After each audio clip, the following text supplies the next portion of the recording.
अस्सलाम वालेकुम स्टूडेंट्स, उम्मीद है जी आप सब खैरियत से होंगे। अच्छा जी, लास्ट टाइम जो था हम लोगों ने डिस्कस किया था स्टेपिंग स्टोन मेथड जो था कंप्लीट आपको मैंने समझा दिया था।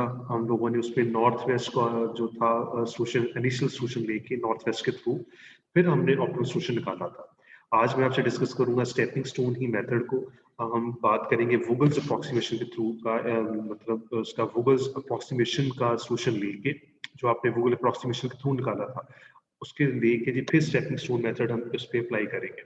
अब तो आप साथ ही आप नोट भी करेंगे जैसे मैंने कहा था कि वुगल अप्रॉक्सीमेशन का अगर आप इनिशियल सोल्यूशन लेके अपना ऑप्टिमल सोल्यूशन निकालेंगे तो आपके जो आपके एडिशन जो है वो आपको कम परफॉर्म करनी पड़ेगी। ठीक है जी, अगर आपको याद हो जी वापस समझाएंगे। स्क्रीन मैंने शेयर की हुई है। गूगल अप्रॉक्सीमेशन के थ्रू जो था रिजल्ट आपके पास $3900 निकला था। वो ये आपके पास एलोकेशन थी। 5 में 100 था, 4 3 ये 3 ये सारी वैल्यूज ऑलरेडी जो थी आपकी ऐसी असाइन की थी यहाँ पे।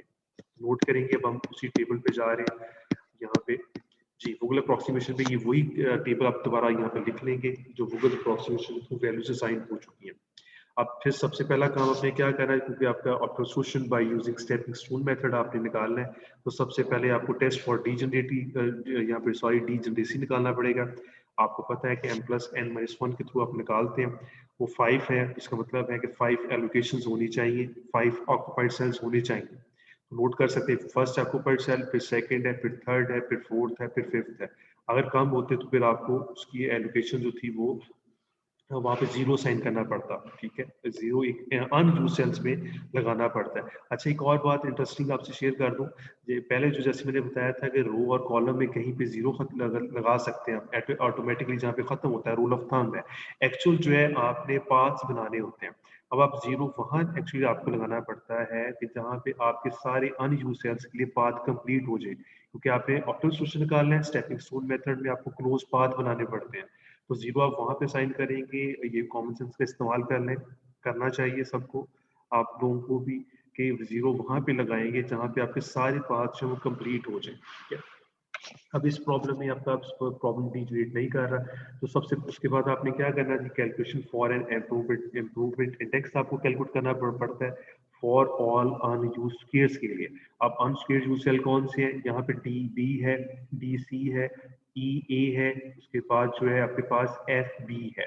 इन सब के लिए जो है आपको पाथ बनाने पड़ेंगे। तो नोट कर सकते हैं पहला पाथ जो है कैसे बनेगा, 4 5 की तरफ जाएगा, इधर नहीं जा सकता तो 9 पे आ जाएंगे। उसके बाद आप 7 पे नहीं जा सकते तो आप क्या करेंगे, 5 पे चले जाएंगे, फिर आप 100 पे चले जाएंगे, फिर आप इधर आ जाएंगे, फिर आप वापस चले जाएंगे। ठीक है जी, तो आपका पाथ जो है वो कंप्लीट हो जाएगा। जो मैंने अभी डिस्कस किया है व्हाइट बोर्ड की हेल्प से भी आपको मैं दोबारा समझा देता हूँ। 4 5 पे की तरफ गया जी, फिर इधर जाएगा, उसके बाद अगेन यहाँ पे चला जाएगा, फिर यहाँ पे मूव करेगा। उसके बाद आप सामने की तरफ 3 की तरफ नहीं जा सकते, तो आप यहाँ पे जाएंगे ऑक्यूपाइड सेल में, फिर आप वापस इधर चले जाएंगे। स्टार्टिंग जो पॉइंट था वो आपके पास प्लस है, फिर माइनस है, फिर आपके पास प्लस है। ठीक है जी, और ये फिर आपके पास नेगेटिव है, फिर आपके पास प्लस है, उसके बाद जो है ये साइन आपके पास नेगेटिव है। तो ये वही यहाँ पे लिखा होगा, आप देख सकते हैं।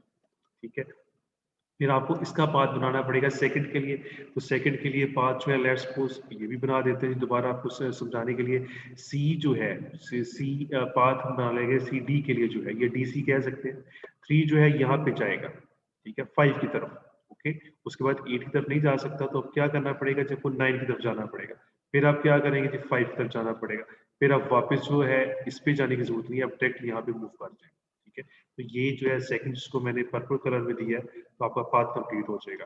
थर्ड पाथ जो आपको चाहिए जी, इसका भी कलर चेंज करते हैं यहाँ से। लेट्स सपोज अब आपको ई के लिए पाथ बनाना है, तो सिंपली जो है आप इधर मूव कर जाएंगे। ठीक है, उसके बाद आप नोट करें, आप नीचे की तरफ मूव नहीं कर सकते।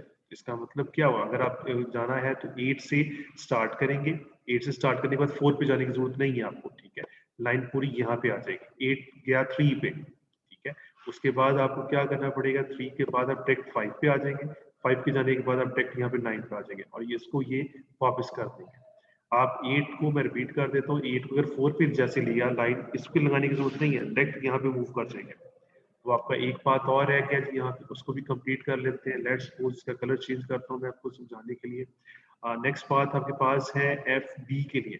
ये आसान पाथ होगा, मूव किया आपने यहाँ पे और यहाँ पे मूव कर जाए, यहाँ पे मूव कर जाए और यहाँ पे मूव कर जाए।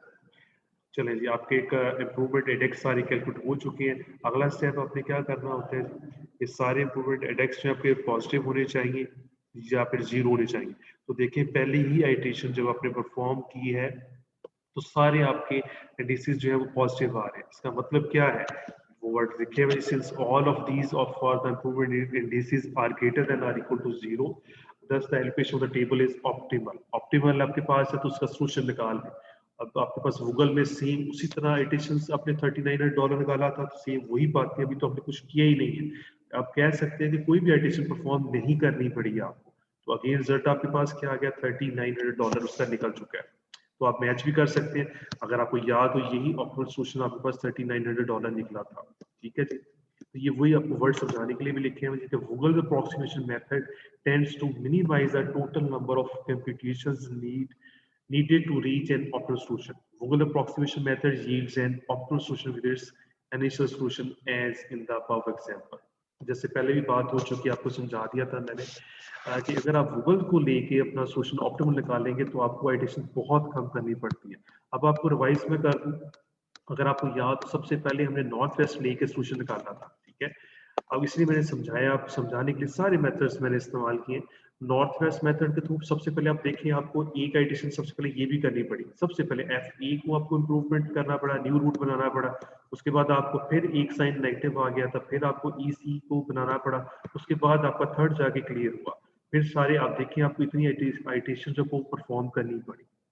अब एक बात आपके पास रह गई थी जो मैंने यहाँ पे नोट्स पे नहीं लिखी हुई, लीस्ट कॉस्ट मेथड का सोल्यूशन जो था, जो आपको मैंने ये निकाल के दिया, जिसका सोल्यूशन $4100 निकला था। इस सोल्यूशन को लेके अब आपने ऑप्टिमल सोल्यूशन निकाला है। ठीक है, अब जीरो का मतलब भी आप समझ चुके हैं। अगर जीरो यहाँ पे नोट करेंगे, अगर तो ये हेल्पफुल हुआ सारे पास बनाने के लिए तो फिर तो ये ठीक है, अदरवाइज इसकी आपको पोजिशन जो है वो चेंज करनी पड़ेगी। ठीक है, वो फिर मैंने जैसे आपको बता दिया कि चेंज कैसे करनी पड़ेगी, सिचुएशन को देखते हुए आप चेंज करेंगे कि आपके सारे पास जो है वो कंप्लीट हो जाए। इंटरेस्टिंग काम था जी आपका ऑप्टिमल सोल्यूशन का फर्स्ट मेथड जो है मैंने आपके साथ डिटेल में डिस्कस कर दिया है। होपफुली आपको समझ आया होगा। इसमें कोई क्वेरी फील करते हैं तो you are ever welcome to ask any question regarding this. ठीक है, तो आप इसमें पूछेंगे जी मुझसे, आपकी डिस्कशन खत्म हो जाती है। नेक्स्ट लेक्चर में हम बात करेंगे मॉडिफाइड डिस्ट्रीब्यूशन। अब वो भी वही बात करेंगे कि नॉर्थ वेस्ट का सोल्यूशन लेके हम मॉडिफाइड मेथड करेंगे, फिर लीस्ट कॉस्ट का लेके करेंगे, फिर उसके बाद जो गूगल अप्रोक्सीमेशन के थ्रू हम बात करेंगे। उसी पैटर्न पे जो है आपकी आइटेशन जो है वो आपको कम परफॉर्म करनी पड़ेगी। ठीक है जी, चलें जी, अपना बहुत सारा ख्याल रखिएगा, इसकी खूब सारी प्रैक्टिस करें। कोई प्रॉब्लम आता है तो आप लोग मुझसे पूछेंगे। अल्लाह हाफिज।